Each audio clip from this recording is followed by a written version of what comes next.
Hi guys, so I am Kristen Abley. I am a biomedical engineering major. My name is Megan McNairn and I'm a nutrition major. And we will be going to help you guys solve how to find the limiting reagent, and we'll be solving Skill Builder Problem 7 from Chapter 4.4 in the General Chemistry Workbook. So we encourage you guys to go ahead and pause this video right now and work through the problem yourself, and then use this if you need help or you get stuck in a section. So our problem statement is a 2.0 gram sample of ammonia reacts with 4 grams of oxygen to form nitrogen monoxide and water. All of the reactants and products are gases. Don't forget about diatomic molecules. So we'll be going through parts A through E later in this video, but first we need to balance the chemical reaction. So if you write out the chemical reaction, you have ammonia plus oxygen yields nitric monoxide and water. So in order to balance the chemical reaction, you can go ahead and see we already have it done here for you. So we go ahead and put in the coefficients so that way each molecule is balanced on each side of the reaction.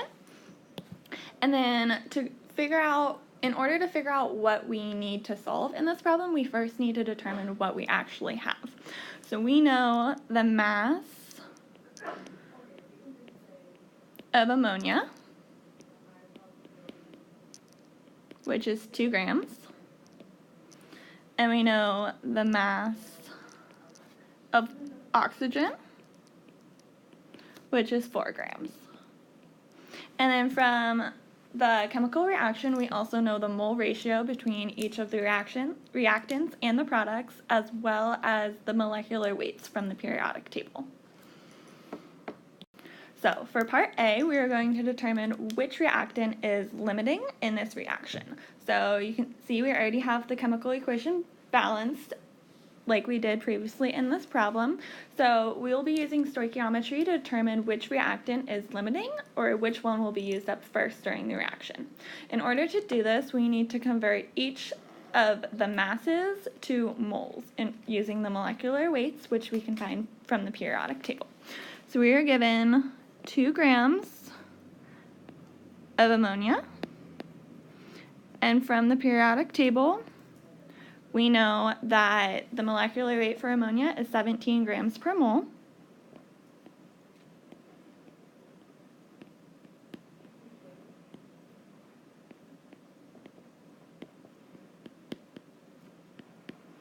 So if we do that conversion, we get 0.1176 moles of ammonia.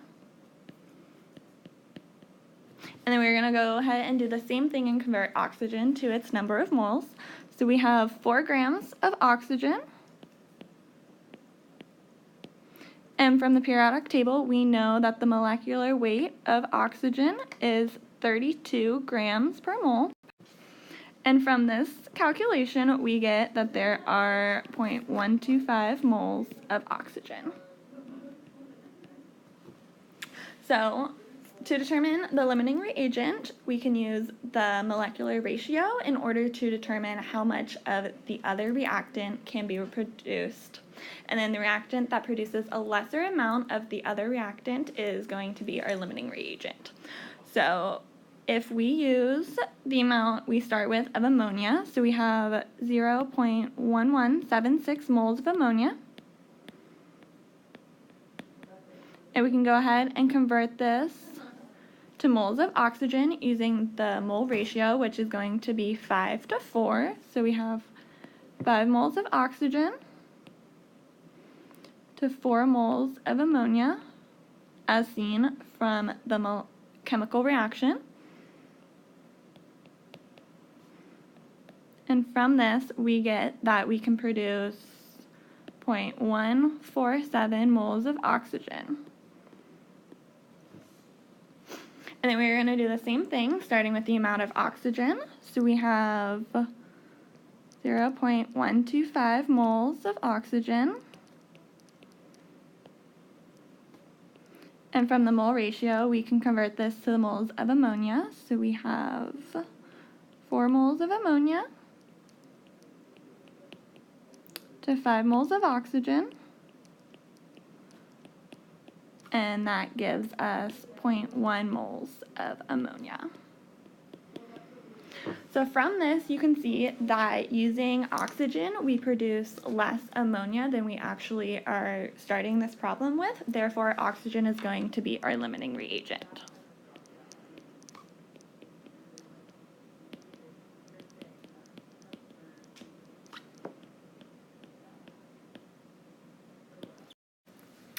So next we're going to find what mass of nitrogen monoxide can be produced. So first you're going to take the moles of oxygen produced, which is 0.125, and then you're going to multiply that by the mole ratio to determine the mass produced by the products. So for nitrogen monoxide, we're going to use the limiting reagent value of 0.125 moles of oxygen and multiply that using the equation. Do 4 moles of nitrogen monoxide divided by 5 moles of oxygen, and the oxygens cancel, and that leaves you with 0.1 moles of nitrogen monoxide. And then it asks for the mass, so then you're going to multiply that by the molar mass of nitrogen monoxide, which is found to be 30 grams, divided by 1 mole of nitrogen monoxide, which leaves you with 3 grams of nitrogen monoxide produced. And then for part C, you're going to use the same process for water. So again, you start out with the limiting reagent value of 0.125 moles of oxygen, and then you're going to multiply that by the mole ratio using the equation. 6 moles of water divided by 5 moles of oxygen.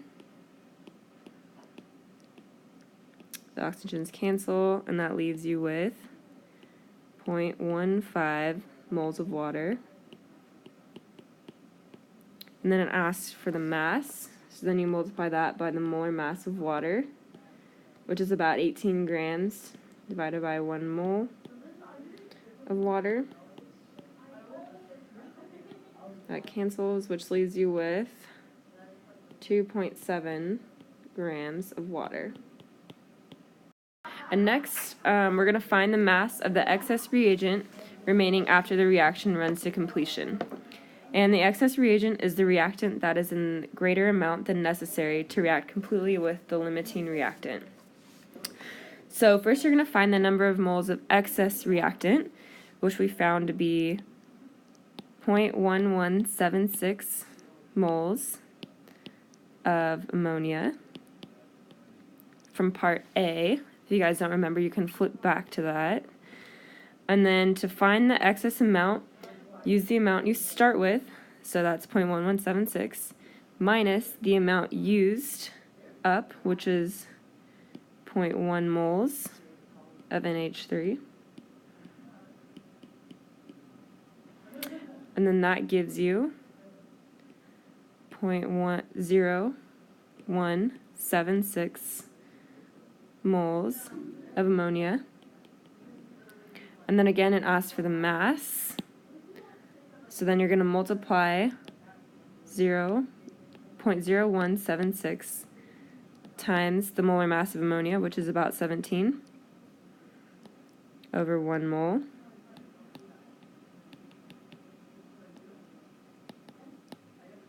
That cancels and leaves you with 0.3 grams of ammonia. So in this part, we are going to determine how many more grams of the limiting reactant we need in order to use up both reactants. So our limiting reactant from this problem is oxygen. And so to determine the additional mass of oxygen we need to determine the amount of oxygen that we need to use up all of the ammonia. So to do this, we are going to start with the number of moles of ammonia from the 2 grams that we had, which we found in part A to be 0.1176 moles of ammonia. And we're going to convert this value using the mole ratio to one of the products. In this case, we're going to do water. So from the mole ratio, we know that there are 6 moles of water to every 4 moles of ammonia. From that, we get that we have 0.1764 moles of water, which we can produce using all of the ammonia. And then to determine the amount of oxygen, in order to produce this exact value of water, we are going to use the mole ratio and convert the moles of water to moles of oxygen. So we have 0.1764 moles of water. And using the mole ratio, we can convert this to oxygen. So we know that there are 5 moles of oxygen per every 6 moles of water. And then we can also convert this to the mass of oxygen needed. So we have 32 grams of oxygen per mole using the molecular weight from the periodic table. And from this calculation, we get that we would need 4.7 grams of oxygen. So to determine how much more oxygen we need, we are going to take the total amount of oxygen needed to use up all of the ammonia and subtract out the amount of oxygen that we began the problem with. So we would need 4.7 grams of oxygen in order to use up all of the ammonia, and we'll subtract out our beginning value of oxygen, which was 4 grams, which leaves us with 0.7 grams of oxygen that we would need.